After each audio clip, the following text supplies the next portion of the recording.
you so much for joining us today.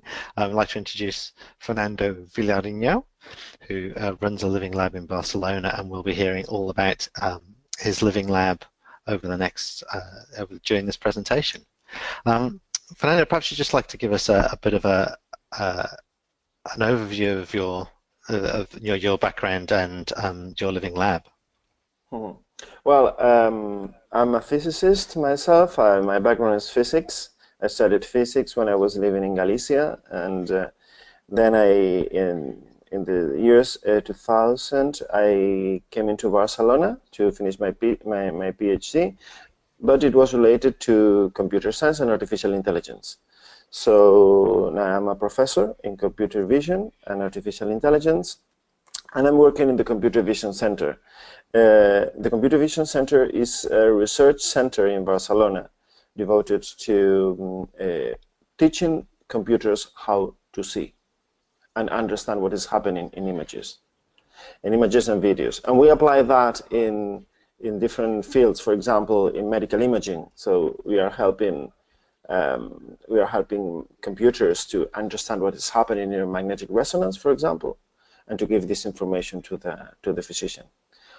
Or we are helping the autonomous car to drive autonomously by using cameras.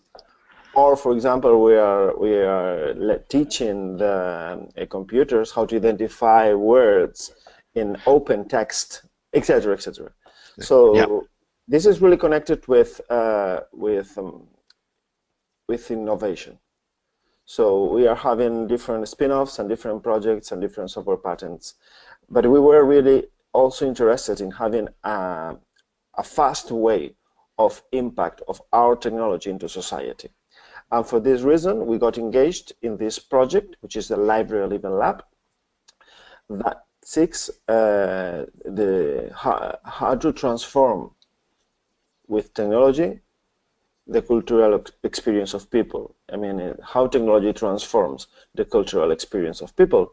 And we have been working in this Library Living Lab, which is a real lab in a library, 100 square meters, and an ecosystem in order to go for this search.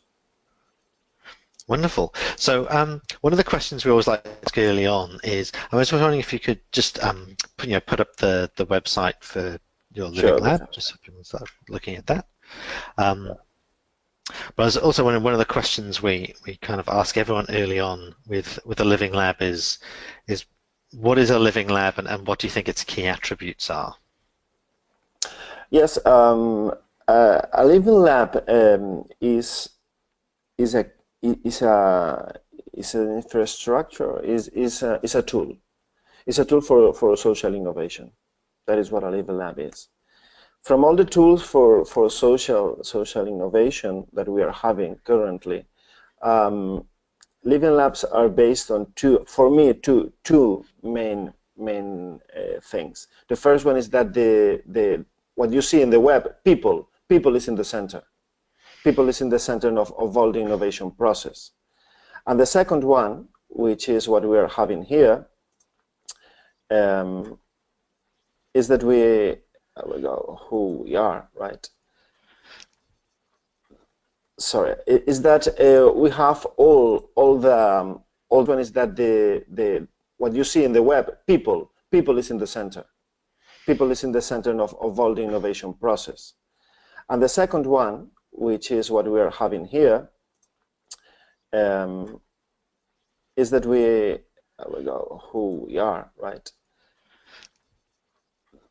Sorry, is that we have all the local and international stakeholders integrated in our project. So the citizen is in the center, and all the stakeholders, which means public administration, research centers, final users, and industry, are integrated in this project. In summary, this is that. So you will find different implementations of living labs. Some of them are short-term, some of them are long-term, some of them have to do with more economy development or spin-offs, and some of them are marketing studies.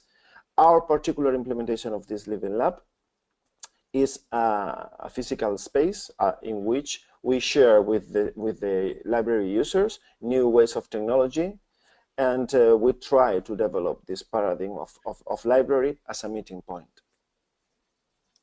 Wonderful, thank you. I mean, it's really interesting talking to people. You get these.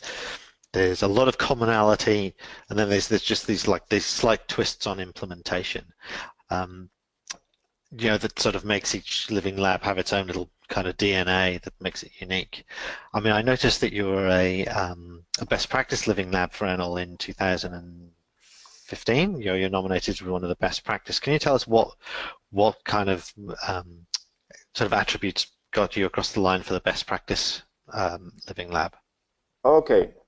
So, well, you see, Gareth, this graphic that we are having here, this charter with all the stakeholders, it seems to be easy to have, but it's very difficult. It's really very difficult to really implement it. I mean, you can tell that you can say that you are implementing it and never implemented it, and you can implement it and not being sustainable.